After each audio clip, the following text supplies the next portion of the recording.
O lugar que é bom pra mim é onde eu quiser estar. A estrela ainda brilha, ela é quem vai me guiar. Ser guerreira é minha sina, batalhando pra vencer.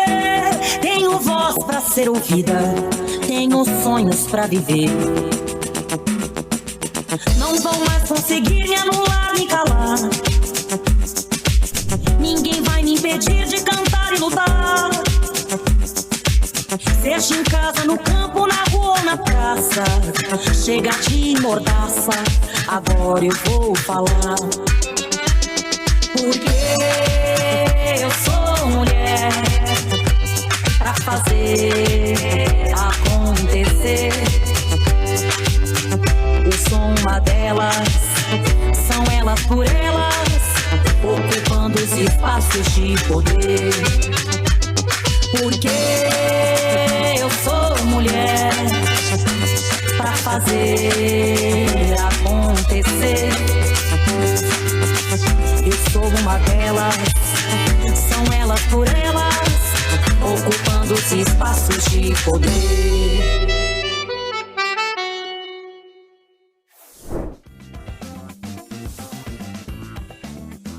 Hoje, preparamos um resumo com os pontos mais importantes.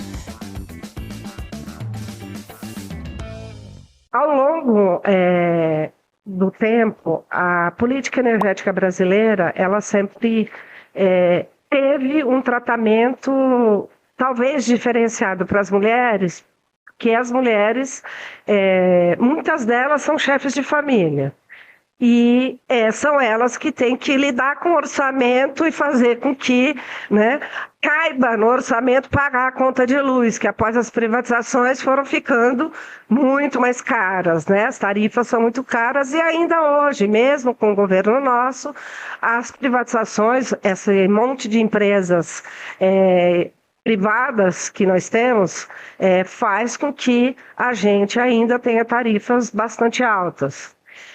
Apesar de que o governo lançou, né, nesse último período, alguns programas que possibilitam, não só o Luz para Todos, que foi acesso à energia nas regiões mais longínquas, mas a redução das tarifas, né, um subsídio para a redução das tarifas. Mas a gente precisa de muito mais, porque existe uma questão de pobreza energética, né? Nós temos ainda um contingente, acho que de 35 milhões de pessoas que vivem com dificuldade do acesso à energia. Então, existe essa ideia de que nós precisamos, junto com todos os elementos de pobreza, também acabar com a pobreza energética. E essa é uma das tarefas que, em nível nacional, os trabalhadores do setor, né, também, além das suas tarefas, né, de discutir os seus direitos enquanto trabalhadores do setor, também atuam para que a gente possa ter um modelo de política energética que seja mais democrático e menos excludente. Como que essa realidade é transformada num mundo muito masculino? E aí eu passei, então, a me aproximar mais dos movimentos, né? E com isso, quando eu cheguei no movimento sindical, que também é um movimento muito masculino, e o setor elétrico é um setor com quase 90% de homens, eu acho que você ter convicção do que você quer, capacidade para fazer e a doçura de enfrentar essas adversidades sem que a gente quebre, né, as flores, mas que a gente possa fazer com que a unidade de todas as pessoas que estão à sua volta vá trabalhando. Eu aprendi a militar pensando na escola Paulo Freireana, no trabalho de base, que é aquele que acolhe, que é aquele que conversa, que dialoga. Então, eu acho que isso acabou me dando essa possibilidade de dialogar com os diversos setores.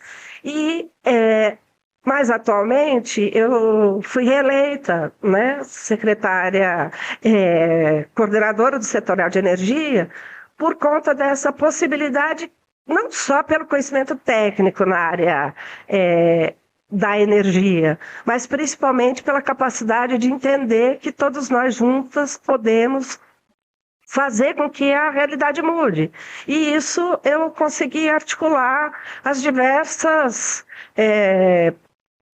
particularidades que tem no setor, porque tem trabalhadores do setor de energia, engenheiros, trabalhadores das empresas de geração, distribuição, e a gente foi juntando tudo isso, os movimentos, e consegue hoje fazer esse debate da transição energética com esse olhar de que a gente precisa fazer transição energética para quem precisa.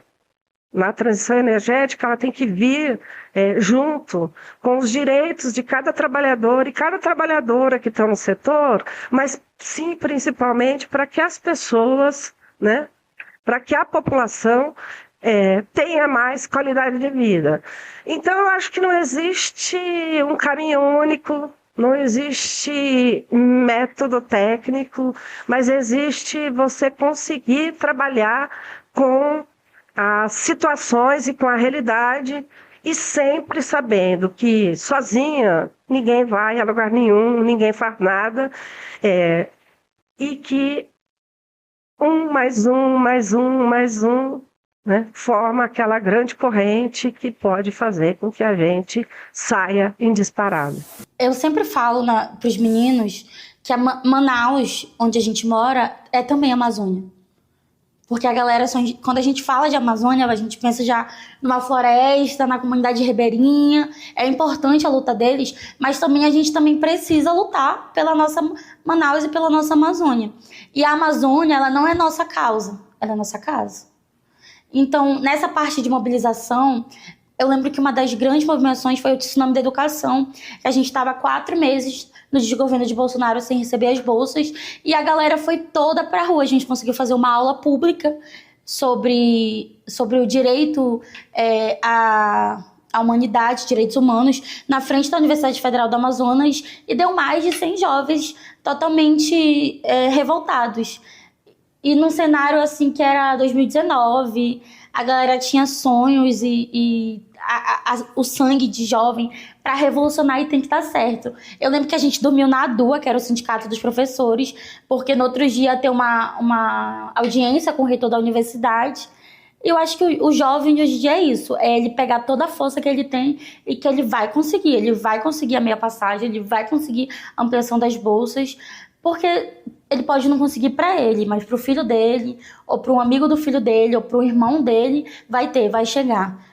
A iniciativa da gente se organizar na UNE, se organizar nos movimentos sociais, é muito da continuidade. Pode não ter para mim 100%, mas vai ter para os meus. Uma das coisas que travam não é nem a nossa entrada no mercado de trabalho, que a gente entra, mas a valorização, ela vem tardiamente. Nós temos um componente muito complicador, que é a valorização da figura masculina na nossa sociedade. Eu tenho observado e acompanhado essa participação vigorosa do nosso presidente nos temas que se referem às mulheres. Não é só um discurso para ganhar votos. É um reconhecimento e um enxergar da potência que nós somos. E, na verdade, quando se há propostas para que as pessoas possam ser incluídas, tem que haver também um direcionamento político dentro dos ministérios. Então, a nossa participação nos ministérios, ela é de verdade. A criação de programas do governo que cuida das cidades, que cuida da população, é muito evidente. Então, quando você tem uma Bolsa Família, você está dizendo da gerência da família por mulheres. Quando você tem Minha Casa Minha Vida, você tem a gerência e a participação das mulheres e o recebimento daquela casa por mulheres, para facilitar a vida das mulheres na questão da aquisição da casa própria. Quando você tem a turma da saúde pensando na saúde das mulheres, colocando uma legislação que proteja do acompanhamento, da chegada, da prevenção. Fique com o TV Elas por Elas Formação, que semana que vem tem mais.